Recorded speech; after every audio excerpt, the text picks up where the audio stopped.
Welcome to Mastering Local Marketing. My name is Matt Hansen, and in this episode, we're going to explore the crucial role of logos in your local marketing strategy. A logo isn't just a design, it's a powerful tool that can significantly influence your marketing efforts. We're going to dive into how exceptional branding goes beyond visuals to tell your unique story, connect with the local audience emotionally, and strengthen your overall marketing impact. From colors that evoke feelings to hidden design elements that convey your mission, every detail matters when building a memorable brand for your small business in your community. Join us as we discuss actionable insights on leveraging your logo for better local marketing outcomes. And I am here today with one of my dear friends, Matt Valuckis from V as in Victor. Matt, how are you doing today? I'm fantastic. Thank you so much for having me today. I appreciate it. No, anytime. So Matt is one of the most creative individuals that I know, and we've done some work in the past together. And he has got the one of the most unique brands that I know, and his company is called V as in Victor. And most people kind of question what is that, and that's the beauty of what Matt has done. He has created a creative agency, which is actually you've expanded beyond that, but we can get into that. But Matt has created this creative agency that gets people talking, and I want to talk to him today about logos and branding. And Matt, how are you? How are you? I'm great. I'm great. Thank you. No, it's funny though that you bring up branding and the name of my company, because sometimes your brand just evolves over time. Like for me specifically, V as in Victor is how I spell my last name. My last name is Valuckis. So my parents always spelled it V as in Victor, Aluckis. And I remember back in college when I was just freelancing, I hadn't even thought about starting my own business. I hadn't thought about anything. I just needed a name to kind of freelance under. And it was like spur of the moment. And I was like, V as in Victor works because, it's unique to me, to my family. Let's keep that going. And here it is, literally like 35 years later, and I'm still using that name, and it's kind of evolved from all of that. Where I know for a lot of brands, there's a lot of time and thought that goes into naming and your logo and things like that. And for me, it was literally a split second decision when I was like 16 years old to freelance under a name. Um, so I love that it kind of resonates with people. But it's also funny because when people talk to me, they're like they will call me Victor instead of Matt because V as in Victor is the name of it. That like the Victor part sticks. So it's almost kind of created this own persona in itself, which is kind of funny to me. And it's funny because before we got on today, our producer goes, "Well, I have a Victor on Zoom today," and I See? go, "Well, it's Matt." And Yeah. and it's funny that you say V as in Victor because even with myself, my last name is Hansen, and I always say Hansen with an O. So I guess I could start an agency going with that. But Yeah. you had I. I talk to many people around, and I always say Matt Valuckis, V as in Victor, and they're like, "Oh yeah, V as in Victor, I know that one," and it's just sticks in their mind. So it's so unique that you get all of these different names throughout your area, and it's so unique and it's so different that it just stands out. And I think that's kind of what we want to talk about today is how do we go about doing that. And when we're looking at logos, a lot of people will just kind of put a logo together with relatively no thought behind it.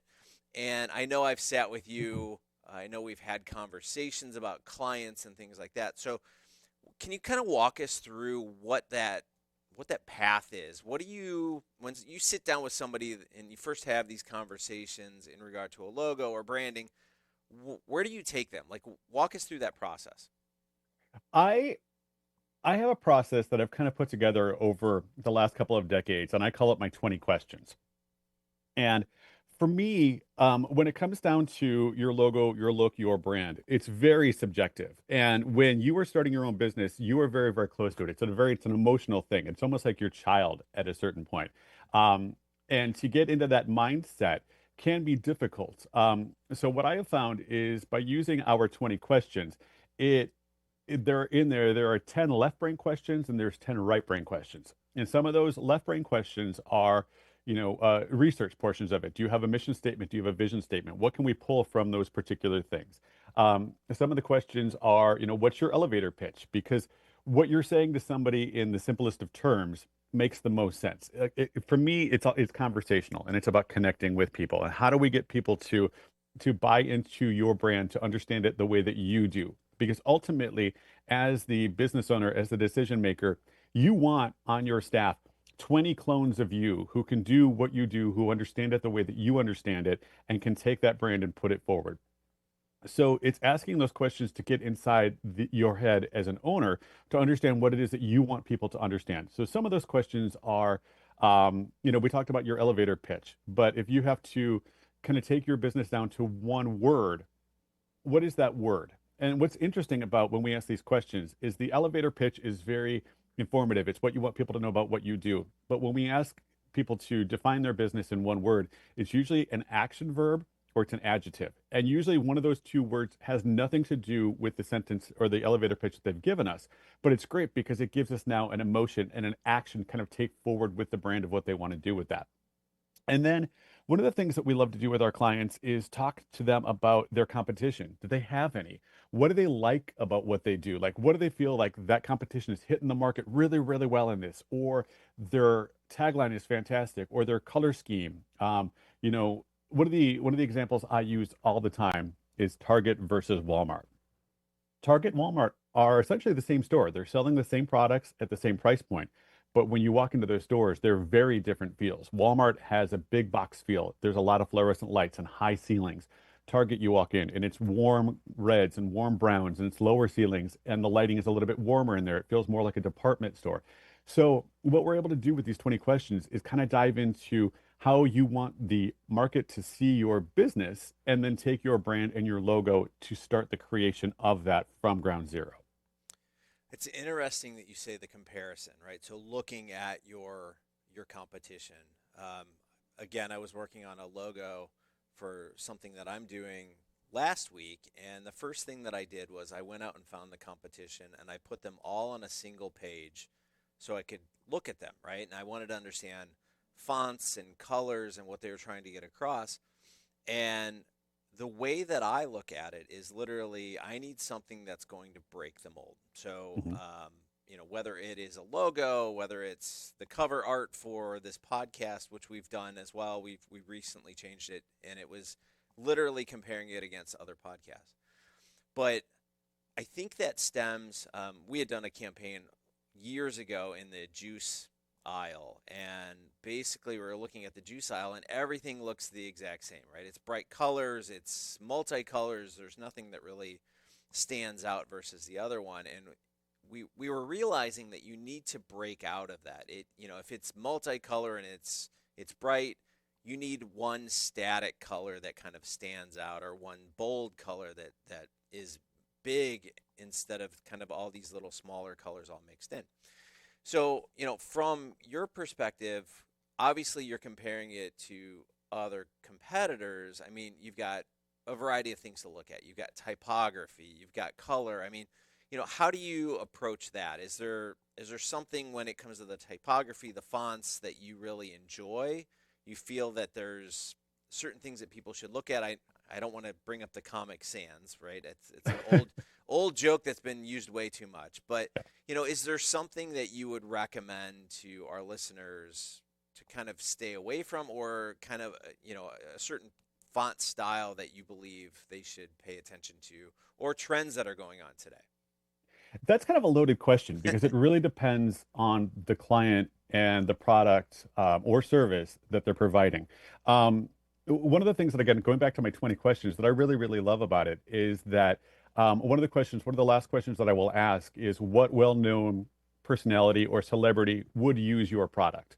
And this is an older reference, but back when Brangelina was a thing, with Brad and Angel, I'm spacing on her name. Angelina Anyway, Jolie. Brangelina. Yep, yep. So, but a client had said to me, she is the one, Angelina Jolie, there we go. She is the one that would use my product. And when you get an idea in your head of that's the audience that you want to go after, we're able to kind of craft our messaging around that. So sometimes it's listening to the client to say, this is the audience that we want to hit. And if we're in the orange juice aisle and all of them are aimed at kids and things like that, but they want a more elegant feel to it, then suddenly we are not necessarily looking at what the competition is doing. We're looking at that field of elegant design to say, where would this look, how would this look like if Angelina Jolie opened up her fridge and this was sitting next to the Tropicana. How do we design accordingly? The other thing that's really, really interesting when we're talking about how to kind of break through that mold of it is taking a look at how the audience is using your product as it exists. And when we're talking logo and branding, there's essentially two different audiences. There's a product or solution that's been created from scratch and they don't have an audience yet, but they want to break into an area. Or you're probably maybe you're doing a rebrand on an existing product, but you want that rebrand to cut through that clutter of all of those orange bottles that are sitting on the shelf with the orange juice and things like that. So sometimes the question comes down to a client is the product that you have and the audience that you have, are they connecting? And if they're connecting, let's not mess with that too much because you have a defined audience that already sits there. But let's say that you are finding out that the people that are using your product aren't the intended audience that you thought, that there's a little side audience for that.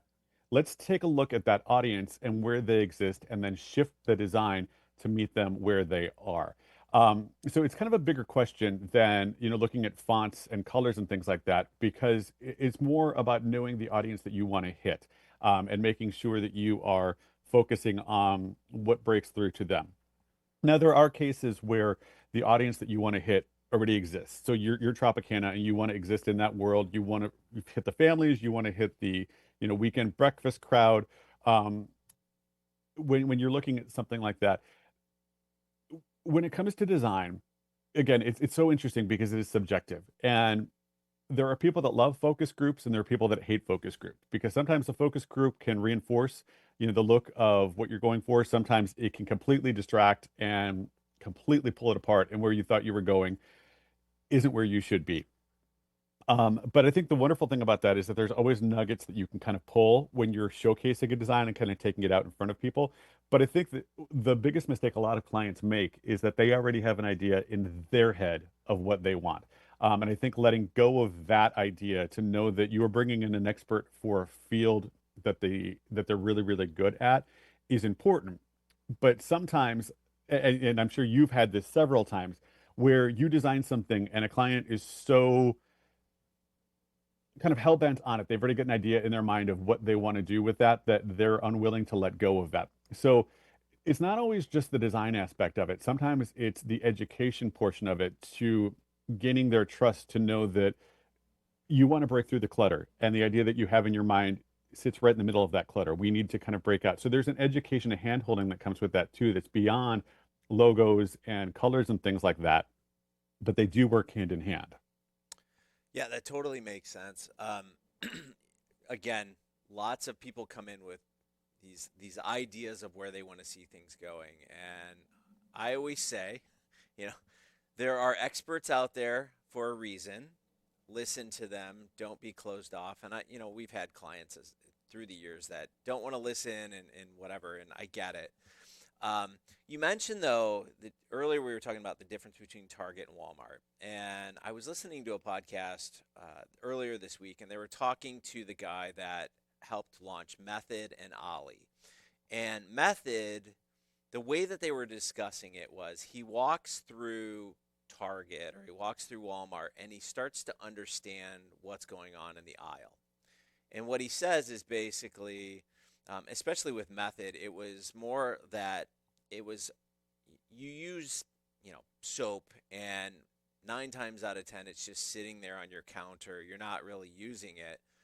But their approach with that was on the branding side was literally, we need to make this something that somebody wants to look at, right? So it's not this ugly soap bottle that nobody wants to have on their counter. It's a little bit more design. And they were talking about how they will literally go out and look at architecture, and they'll take their design teams out to understand textures in buildings and anything that they do, and they bring that back into their branding because they realize that there are things that people want to look at and there are things that people don't want to look at. So from a branding perspective, they've created this brand, which is a billion-dollar brand at this point, and they're incorporating the likability, the ability, that people want to visually look at things that are pretty instead of something that's ugly on their counter. So, you know, from that point, I think that's what we're kind of talking about here is we've got a logo, we've got branding, but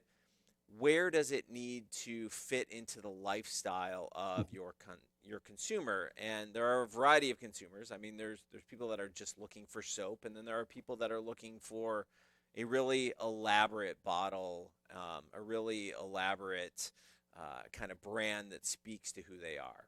Um, I thought it was interesting, and it was just kind of, he's always looking for the next brand, and that's basically how he does it. Is he walks through and he compares all the competition, and he looks at the colors and he looks at the packaging, and that's kind of how he's built all these different brands. So I thought that was really interesting. Well, I think you hit on something really interesting there, is that there's a big difference between designing to design and designing for a solution in mind. Most of us in the field, we love art. That's why we got into it. We're creative people. But ultimately, branding is to solve a problem. It's not art for art's sake. It's how do we create something bigger than us, but it solves that problem. And one of the things that I often talk to my clients about is there's a benefit to the benefit. So the benefit is that you need soap. You need to be clean. But the benefit beyond that is you smell better, your skin looks better, it's not as oily. Because of that, you feel better about yourself. You feel more confident. So the benefit of using this particular soap is you're going to go out feeling radiant. You have more confidence about you. You feel like you're going to have a better day. You're in a better mood because your confidence is higher. There are benefits to using that product. And I think solid marketing really looks at that aspect of it, is that you're not selling a product, you're selling a lifestyle, you're selling an experience. That's huge with that. And then the second point that you made that I think is incredibly important is that a lot of products are designed to be kept around. I am incredibly guilty of just about every iPad, iPhone, MacBook that I've ever bought. I still have the boxes for. I don't need those boxes. Those boxes don't work for anything. I feel like if I ever want to sell my iPhone, I'm going to sell it with the box because that's where it goes. But I was listening to a podcast a while back that was talking about the way that Apple designs their products. They have a team put together that when that box closes, it's fit just enough that it kind of closes slowly, and you get that sense of satisfaction as it kind of like shutters itself down. There's an entire world around that product design that kind of builds that experience to it all. But that is bigger than just your brand. Again, it's your user experience that you're giving to them. And when you think about building your brand, building your logo, there's a culture that surrounds that is so much bigger than just the look of that logo that you see on everything. But again, it's difficult for a small business to do that because sometimes you're one person or you're three people and you're running the business and you're working on your billing and you're working on your marketing and how do we make sure that we pay the utilities this month. On a small business scale, it's not the easiest to do that, which is why it's wonderful to have an agency that can come to your aid and kind of be your partner working alongside with you to help build that experience as you are building your business and your brand with that. Yeah, no, definitely. Let's change gears a little bit. One of the things that, well, actually, I should say my wife keeps all of the packaging as well, and I'm always the one like we can throw these away because all we're doing is trading the phones or the iPads or whatever in for the next model. So I don't know why we keep them, but that's another that's another side discussion that we can have. But one of the things that I love about branding is companies that will embed certain things into their logos, right? So, the Cubs are playing the Brewers right now. My favorite logo with the embedded kind of Is it messaging the Brewers logo where it is looks like the mitt, but it's the M and the B in there? I love that is my favorite logo of all time. I'm sorry, Cubs fans, but like I'm just saying from From from a branding standpoint, from a yeah, it's branding beautiful. standpoint, it is gorgeous. It is has tested, time and it's just perfect, right? But there are other ones out there. We've got, Baskin Robbins has the 31 flavors, the 31 that is embedded in the logo. We've got Amazon with the little smile and From the A to from Z, A the to Z, arrow. right? Yep. So there are all these wonderful little things that you can hide in your logos. And I don't know, if you can be that creative and embed those types of things into your logos, I think that just speaks volumes to the creativity of the company. hmm So, Um, yeah, go ahead. no, it's one of my favorite things. If you can create a little something that isn't noticeable at first. But when you kind of glance at it, you wonder, was that an intentional thing that they did when they designed that out, or was that just kind of a mistake that I'm seeing? Like, am I, crossing my eyes too much and I'm seeing the sailboat in the menage of, shapes and patterns and things like that. Honestly, one of my favorite ones locally, and I'm a little biased on this because they're one of our clients, but I love them, is Humane, Indiana. And they did a rebrand about 7 or 8 years ago. And I wasn't part of this rebrand, and I really wish that I was. But their logo is a cat and a dog and a bird, because for Humane Indiana, they have their animal shelter, which adopts dogs and cats, but they also have Humane Indiana Wildlife out in Valparaiso. And that part of the organization takes in wildlife that have been injured, and they rehabilitate them and release them back into the wild, into nature. But in the center of their logo is a bird, and the bird itself is a cardinal for the state of Indiana. But the bird itself, if you look at the logo, is actually the state of Indiana with the cutout for Northwest Indiana where the lake is. But it's really great because if you look at it the right way, there's a dog that's on the left-hand side. And that state bird in Indiana is actually also the ear of the dog. So it's like this triple use logo that has these fun little things built into it that the more that you look at it, you're like, I didn't notice that the first time. So I absolutely love when brands do something like that. Like on the international level, Toblerone, the bear that's in there in the mountain of that is just fantastic. But I think one of the nice things about a logo like that is you can tell that the designer and the brand gave some serious thought to that. It wasn't just, we're an ice cream shop, so let's throw an ice cream cone up there. Yeah. 31 flavors with Baskin Robbins found a way to turn the 31 into their B and R for Baskin Robbins. That there was a thought process behind it, and it wasn't just going with that first idea. They were like, the first idea is okay. Now that we have a solid idea, let's really play with it and see what fun we can have. Yeah. And many times what happens is people start and they build the logo and they're like, it's good enough. But I think, from a creative standpoint, um, we're just talking about the Brewers logo. We're talking about Amazon. We're talking about, all these different ones. But there's some piece to that just says, this company takes that extra step to embody who they are. Another one that we didn't mention was FedEx, right? So there's Oh, the arrow. Yeah. the arrow in the FedEx. So maybe we're blowing some people's minds today, and they're going to go look at all these logos. But this is what we routinely see, or where you see the white space is actually creating something into the logo, and so it's not there. Like there's nothing there, but it's actually creating something because the rest of the logo is kind of calling it out. So Absolutely. there's a bunch of different things we could talk about that. So all right, to kind of wrap things up, one other thing that I want to talk about is a lot of people will follow trends, right? So they get into in logo design, you see a lot of trends. So this year may be one thing, and last year was something else. What's your thought on that? Trends are so interesting to me because they're organic. There's no one person that's like, this year we're going to focus on this particular thing. Um, we were speaking earlier about the Apple products, and about a week and a half ago, I upgraded to the new iOS on my iPhone. And what's really, really interesting is that we're moving away from flat logos into gradients and shading and things like that. And I remember back in the early 2000s, that was called Web 2.0. It was those looks of everything being bubbled and gel and things like that. And here it is 20 years later, and it's new and it's fresh again. But in that regard, somebody decided, hey, this kind of looks really cool. And somebody else looked at that and like, oh my gosh, I haven't seen something like that. Or they're young enough that they didn't remember that it became a thing.